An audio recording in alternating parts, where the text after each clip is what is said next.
A Fort Smith pastor found dead in his home in Ada, Oklahoma this week. Police say 50-year-old Dave Evans murdered, but they have not identified any suspects or made any arrests. Evans leaves behind a loving family and congregation. 50-year-old Dave Evans was a beloved pastor in Ada, Oklahoma. And as you heard from the news report there, he had previously been a pastor in Fort Smith, Arkansas. His congregations loved him. He was a brilliant theologian. He was funny. He was caring. Why would anyone want to kill this man? Pastor Dave Evans was shot and killed while home with his wife in Ada, Oklahoma, the morning of March 22nd, 1 week after returning home from a mission trip in Mexico.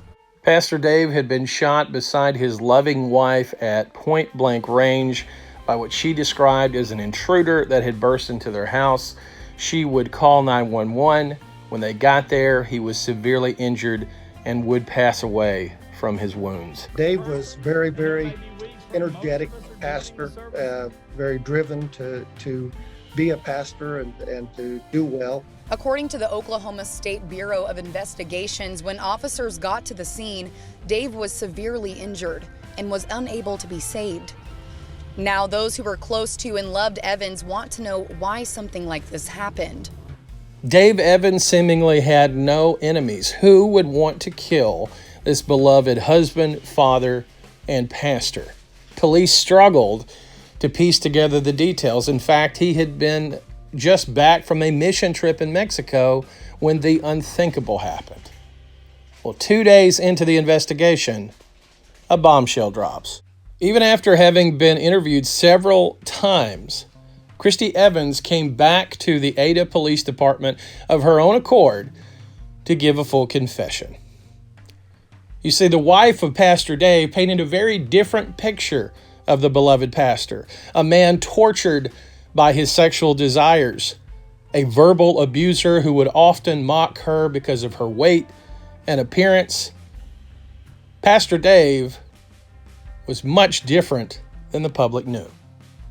Pastor Dave and his wife Kristie were secretive swingers, and they had entered into a relationship with 26-year-old Kahlil Deamie Square.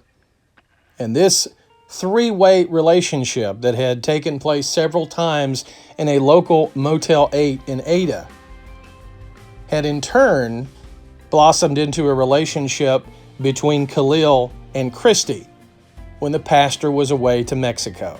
The 3 days he spent in Mexico, Kahlil and his wife were in that same Motel 8 together.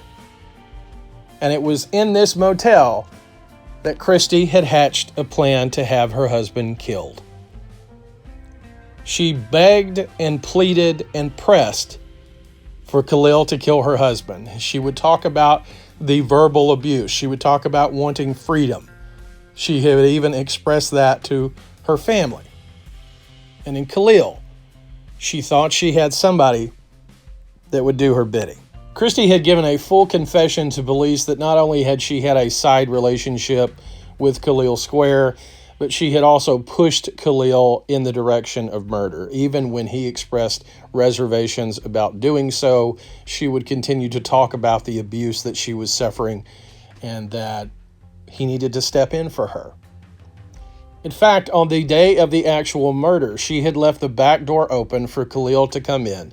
He came in the back door, made it to the living room where he was crouched down, again, not really wanting to follow through with what was going on. He thought he was making too much noise, was nervous. She had coaxed him to continue on in this crime, and she knew that her husband had been fatally shot when she heard the pop, and Kahlil ran back out the same back door that she had left open. Obviously, the congregants at Harmony Free Will Baptist in Ada are beside themselves with grief, with disbelief, with hurt that their pastor and his wife were so much different than what they portrayed to the community. Many may feel that they can never trust again, but they will. They'll come together as a congregation, they'll come together as a community, a new pastor will come in, and life will move on. But for many, they may be saying, how could we know ahead of time?